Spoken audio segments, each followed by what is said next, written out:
Since I've been at Carlson, I've learned a lot. I went from G-code, M-code programming to the Mazotrol, which is a lot more user-friendly, but just going from something different, it takes a little bit of time, but I'd say I've caught on well so far. And previously I was doing bar feed, and now it's all chucking jobs, so you have the steady rests to think about, you have the tailstock, and it's kind of two different worlds, but the same thing at the same time. But overall, I've learned a lot so far.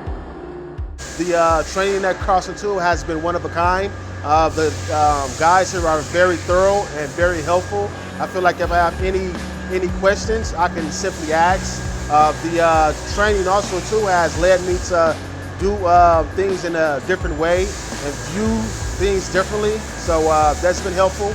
Also too, just the training is just a lot different for the simple fact that you're able to grow in different areas and move around in different areas once you meet a certain level of being trained. So it's really helpful. So training's been great. Everyone's very patient, really kind. If you have any questions, whether it be big or small, they're happy to help out.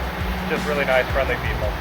Been here a little over 2.5 months, and I really feel confident, and they've been very patient with all questions and everything like that. So training's been great. Training's been great. You come in, they kind of judge your skill set, and then they put you in the machine that they think that you're capable of running. They explain to you why you're doing this and why you're doing that. So it's been really great so far.